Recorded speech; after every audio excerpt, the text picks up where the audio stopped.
Dr. Flux here with the build guide for the Orion Blasters DanPistol. This is a very unique blaster that can take both regular talon and angled talon. In addition, this blaster utilizes a unique pivoting ram system to load and fire darts. Let's go over all the tools you'll need for this build. So you'll need some slug slime, some super lube, some blue thread locker, a small flathead for finagling O-rings, a number 2 Phillips screwdriver, a small jeweler's mallet, pliers for finagling springs, a driver with a Phillips bit. You'll probably need some type of drill bit for boring out any of the holes that the pins go into, a 9mm socket or driver bit, and it's good to have paper towel when you're working with lubrication.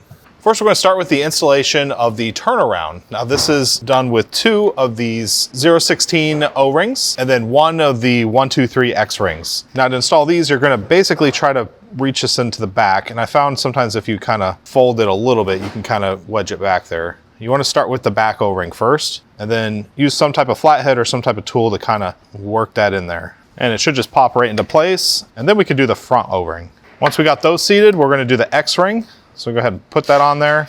And I like to use a little bit of super lube on this guy before pressing it onto here. And before you press it on, just make sure that there's no foreign material or scraps of anything on the plunger tube. And then just slide that on. Now to put together the plunger. So on this end, we're going to start at the back. I have a 9mm socket here. We're just going to get this thing started onto this threaded rod here. Slide on the 3D printed part, this part here. Go ahead and put our X-ring on. Then we got this small 202 O-ring and our nylon lock nut. Now, if you don't have another 9mm socket and you happen to have a Lynx, this is actually a great tool for this. As you can see on the end of the Lynx here, we have a driver we can use. So let's put that on that side and then tighten it down on this side. There we go.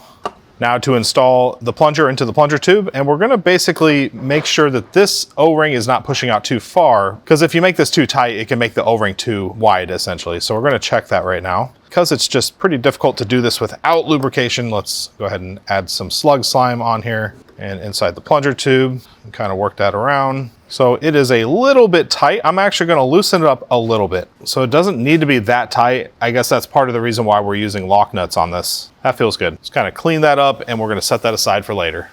Now to assemble the catch housing. First, we'll do the catch. Make sure it's faced in this orientation where you can see the slant is faced that way. And we'll put in our full Lynx catch spring, my favorite part of the build. I'm going to use a little bit of super lube to act as kind of like a glue to hold the spring because you want it to be angled upward like that. Then you basically put that on and push it down and in. You also want to make sure this catch is lubricated really well. So I would encourage you to put some slug slime kind of in the gaps here. Kind of move that back and forth, make sure it all moves nice and easy. Now we're going to take this part and drop in these 2 long screws. These are countersunk heads, and that's going to go right in the front. Now the first thing we're going to drop in here is the catch, and we're going to rotate this so that it is facing forward, and this flat end is facing this part of the blaster. Next, we're going to take this part here, make sure the flat end is faced that way, and this little bevel is pointing up towards you.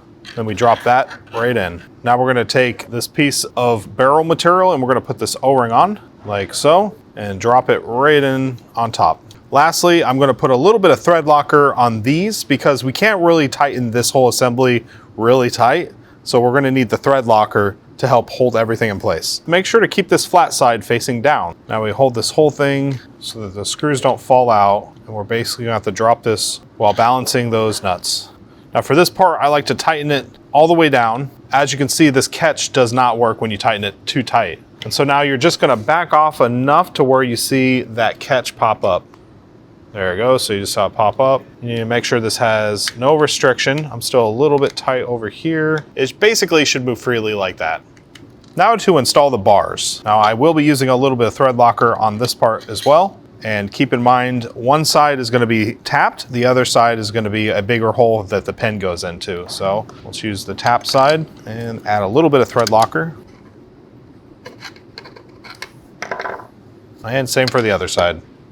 Now to put together the barrel and the trigger linkage. So I'm going to start with the trigger here. So you should have 3 pins. 2 are a little bit thinner and longer, and then you have a shorter, wider pin. So we're going to put the long, thin pins in here, and then the shorter pin goes right here. Now this next step, if you can't put this on and it doesn't slide on like that, I'd recommend boring this hole out. I'm going to use a 1/8 inch drill bit and just kind of ream that out a little bit. So it should be this orientation. I'm gonna put that on there and then slide this top on. Just trying to get those pins equal on each side, which is a little tricky, so that we can just drop this down. Now to test this, when you pull the trigger, it should lift the back section of this. Now to install the barrel, first you take this nut and put it into this trap. Then we're gonna drop an O-ring in here and then drop it in. Now we can slide our barrel in, slide that in. We should hit that O-ring. And so when you tighten this screw down, it will make that O-ring grab onto the barrel. For now, we'll just leave that loose.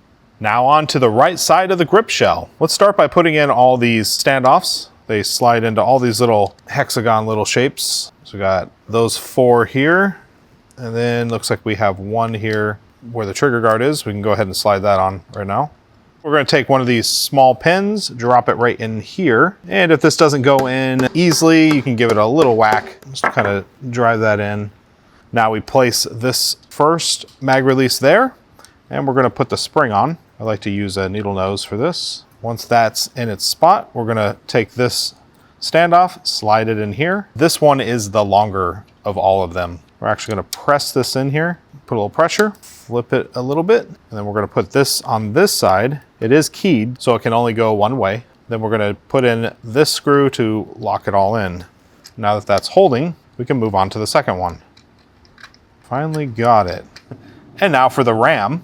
So we're going to put this O-ring on here. This is a 202 O-ring. We're going to tighten this on here. Now, much like we experienced before, we have to find what the right tightness is because we don't want this to be too tight on the turnaround. As you see, that is too tight. So we're going to loosen that up a little bit.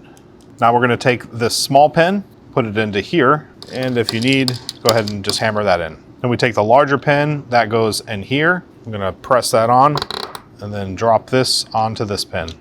For this back portion, we're going to slide this into here, and then that's going to set right there, and we're going to put a screw in on the other side. Next, we have the turnaround that slides onto here, and then we want to basically line up this wedge right here has to fit in here. So we're gonna have to push this forward a little bit. And pro tip, you can use some super lube as pretty much like glue, just to hold the spring in place. And then we'll try to slide this whole thing in together.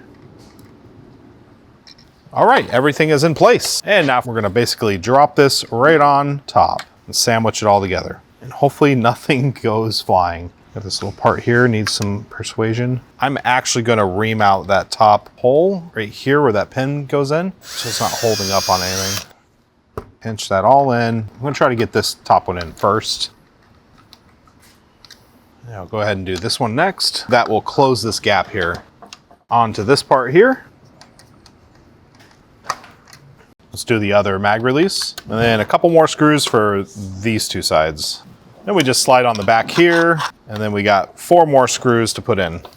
Now to assemble the rear portion of the blaster, we have these 2 panels that basically this pin right here are gonna ride into this track. We have a standoff that we're gonna slide into here, drop the T-pole into here, and then put the other side on. Now we're just gonna drive in these 2 screws.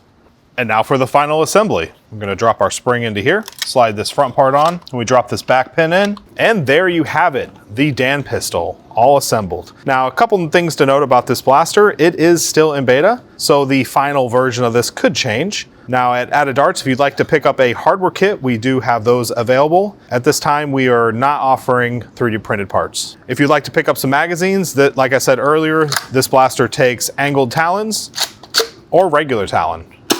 If you have any questions, comments, or concerns, please contact us at orders@addeddarts.com. I'm Dr. Flux. I want to thank you for watching this video.